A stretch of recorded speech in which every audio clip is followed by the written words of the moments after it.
Ta odstop nas pravzaprav niti ni presenetil. Minister Loredan je na začetku mandata kar veliko obetal. Imel je dobro predstavitev programa in takrat je imel tudi podporo predsednika vlade, saj je navsezadnje tudi bil podpredsednik vlade, in zato smo mislili, da mu bo uspelo. V trenutku, ko se je v koordinacijo zdravstvene reforme vmešal predsednik vlade, pa je šlo vse samo navzdol. In zdaj smo tu, kjer smo, nobene reorganizacije ta prave ni, za paciente se ni nič izboljšalo, temveč se je še poslabšalo, čakalne vrste so se nedopustno podaljšale, pacienti so puščeni na cedilu. Ta vlada za njih ni naredila nič in zdaj čakamo novega ministra.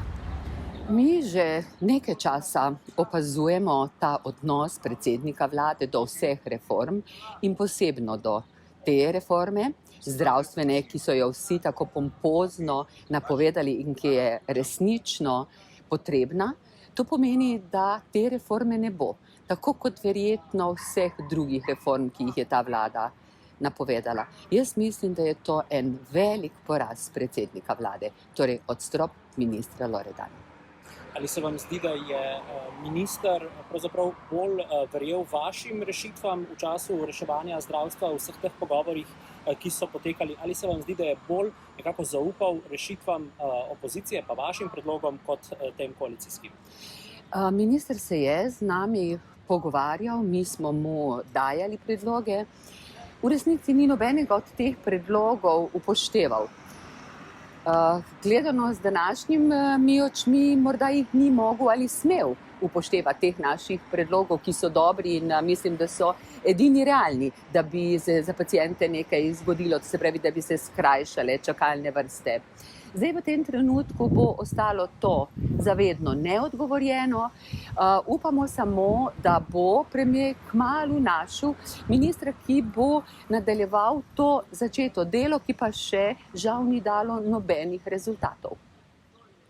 Mogoče vaše mnenje, koga vidite primernega na tem stolčku? Mi smo opozicijska stranka in mi se ne ukvarjamo z kadrovanjem v tej vladi.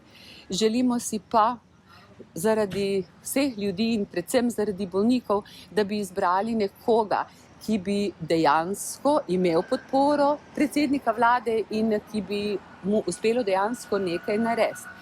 Ker, če se boste spomnili, je predsednik vlade na začetku izražal popolno podporo ministru Loredanu.